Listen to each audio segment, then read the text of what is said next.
Plus de 200 petits commerces dans la partie annexe du marché communal de Port-Bouët calcinés. Pour la plupart, des points de vente de produits cosmétiques, de friperies et de produits de première nécessité. La cause, un incendie survenu à 1 h du matin à l'intérieur du local. Riverains et commerçants sur les lieux ne font que constater les dégâts. La désolation se lit sur les visages. On n'a rien compris, on avait fermé à 21 h. On est parti à la maison. À 1 h 5 minutes, ils nous appelaient que le marché était brûlé. On est venu, on a trouvé que le marché a pu être fait. Bon, on n'a rien fait, on n'a rien sorti.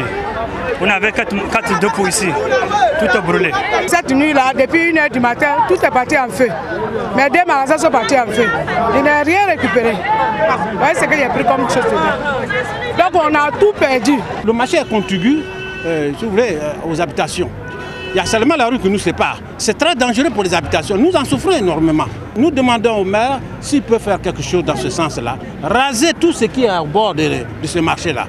L'incendie a été circonscrit grâce aux forces conjointes du groupement des sapeurs-pompiers GSPM, du détachement militaire français du 43e BIMA et du 5e arrondissement de police de Port-Bouët. Aucune perte en vie humaine n'a été signalée.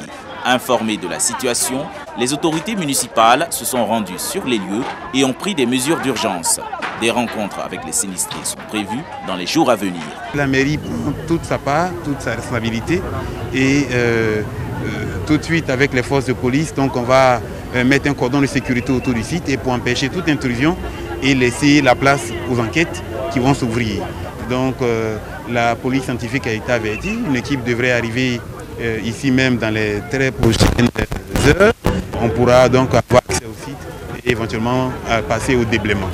Le marché de Port-Bouët est à son 3e incendie. Le dernier survenu date du samedi 30 janvier 2021.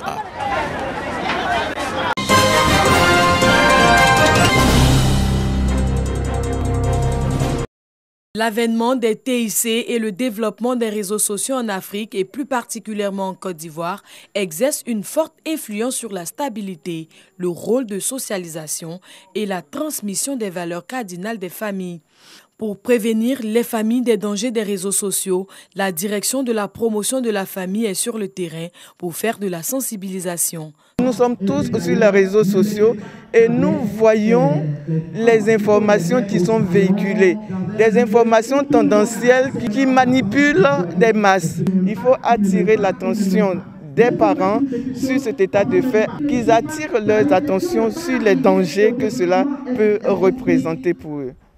Conscients des fissures créées par les réseaux sociaux, les familles de la commune de Port-Bouët, venues s'informer sur comment se prémunir contre les dangers de ces nouveaux moyens de communication, disent prendre désormais conscience. Les mamans qui ne savent pas, elles vont comprendre déjà que ce n'est pas de bonnes choses. Elles vont doubler d'efforts pour parler à leurs enfants. Les enfants dévient le chemin, mais on ne se rend pas compte. Mais vu ce que nous venons d'entendre, alors ça nous a permis surtout d'être vigilants et que de prendre les choses en main. Cette activité de sensibilisation lancée à Port-Bouët ce jour est l'occasion pour le ministère de la Femme, de la Famille et de l'Enfant de rappeler le rôle combien important que devraient jouer les parents au sein de leurs différentes familles. Pendant ces journées, des spécialistes en la matière vont proposer des solutions pour réduire cette emprise des réseaux sociaux pour un retour aux valeurs perdues.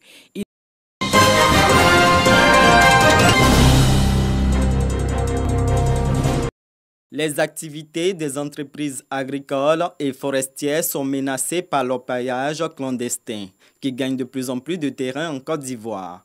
Le problème identifié, il faut en limiter les dégâts. D'où cette rencontre initiée par l'Union des entreprises agricoles et forestières de Côte d'Ivoire, UNEMAF. Elle permettra d'identifier les mesures de lutte contre l'orpaillage non autorisé, désormais cartographiées avec l'aide des ministères de tutelle. On constate une raréfaction des ressources humaines dans le milieu agricole et forestier. Et face à ce phénomène-là, nous constatons que l'impact de l'orpaillage est assez important.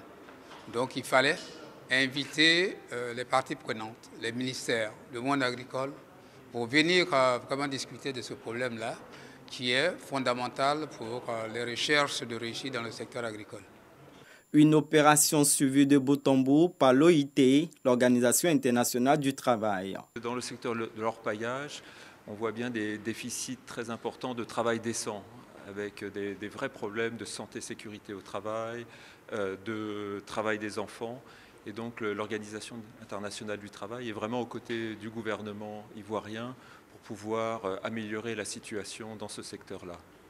L'UNEMAF a pour vocation la défense des intérêts des entreprises et des syndicats d'employeurs qui ont pour activité l'agriculture, l'exploitation forestière, l'élevage, la transformation des produits agricoles et forestiers.